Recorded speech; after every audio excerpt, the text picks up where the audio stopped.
शानदार और मजेदार न्यूज़ लेके आया हूं जो भारत के लिए बहुत ही उपयोगी होगा और जो मोदी जी का सपना है कि 2047 में विकसित राष्ट्र भारत को हम घोषित कर देंगे, शायद उस दिशा में बढ़ता हुआ एक कदम है। आपको ये जानना होगा कि 21 अप्रैल को स्पेस एक्स परियोजना के जनक एलन मस्क, जिनकी कुल संपत्ति 200 बिलियन डॉलर यानी 2,10,000 करोड़ रुपए है, वो भारत में आ रहे हैं। और भारत में आ रहे हैं तो यहाँ कई चीज़ों को एक्सप्लोर करेंगे। औद्योगिक सेक्टर को, सोलर सेक्टर को, इलेक्ट्रॉनिक व्हीकल्स ईवी सेक्टर को, और सैटेलाइट यानी स्टारलिंक परियोजना, यानी कि सैटेलाइट के माध्यम से लोगों को तक इंटरनेट की पहुंच को बढ़ाने के लिए वो भारत में आ रहे हैं।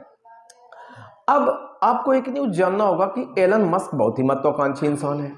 उसने कहा कि लाल बजरी, ये लाल ग्रह यानी मार्स पे मैं इंसान को अपने रॉकेट के माध्यम से भेजूंगा, और उस परियोजना में भी वो काम कर रहे हैं। और प्रति मिनट वो 5,72,000 रुपए उनकी कमाई है। तो इससे आप अंदाजा लगा सकते हैं कि एलन मस्क क्या चाहिए। लेकिन सबसे बड़ी बात जो मैं बात बताने जा रहा हूं, जो भविष्य पे दूरगामी असर डालेगा, तेल पे लोगों के निर्भरता को खत्म करेगा, बिजली का बिल बहुत कम हो जाएगा। अब आप जरा समझिए कि भारत सरकार अपने आय का सबसे बड़ा हिस्सा पेट्रोल और डीजल पे खर्च करती है, जो गल्फ कंट्रीज से आता है। सोचिए अगर किसी दिन हम पेट्रोल और डीजल पर से हमारी निर्भरता खत्म हो जाए और वो सारा काम इलेक्ट्रॉनिक व्हीकल्स के माध्यम से होना शुरू हो जाए, तो फिर कितनी बचत होगी।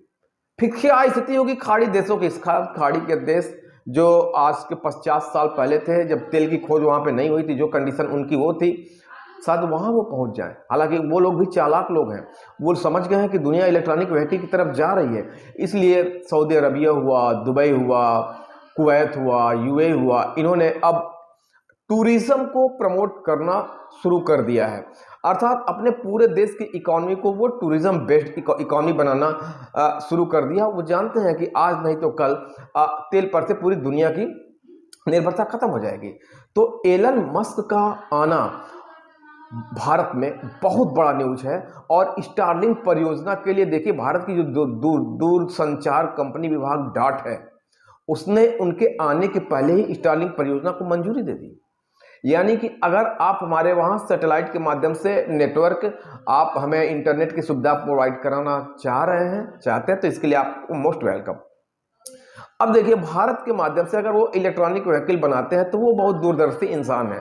भारत से समुद्र के माध्यम से, अर्थात हिंद महासागर और अटलांटिक महासागर से होते हुए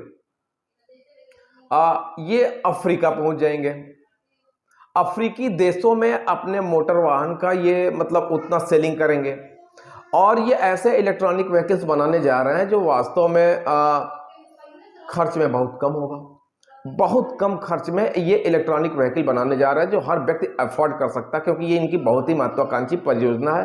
तो अब देखते हैं कि 21 अप्रैल को जब वो आ रहे हैं, 22 अप्रैल को वो औद्योगिक सेक्टर में, सोलर सेक्टर में, इलेक्ट्रॉनिक व्हीकल में, स्टारलिंक परियोजना में वो क्या क्या घोषणाएं भारत में करके जाते हैं, कितने बिलियन डॉलर की परियोजनाओं के बारे में वो बात करते हैं, हमें इंतजार रहेगा। और इससे भी ज्यादा इंतजार रहेगा कि वो जो उनकी सबसे महत्वाकांक्षी परियोजना है स्पेस एक्स, अर्थात मार्स पे इंसान को भेजना, उसके बारे में वो क्या करते हैं। अब यह देखने वाली बात होगी। लेकिन भारत के लिहाज से देखा जाए तो एशिया में एक धाक बढ़ने जा रही है, भारत की हनक बढ़ेगी। और पाकिस्तान की तो हम बात छोड़ ही दें, अगर इलेक्ट्रॉनिक व्हीकल का हब भारत बन जाता है तो चाइना निश्चित रूप से हमसे पीछे होगा इस क्षेत्र में, और हमारा मार्केट अफ्रीकी मार्केट को कैप्चर करेगा। धन्यवाद दोस्तों, वीडियो पसंद आए तो लाइक और सब्सक्राइब करें।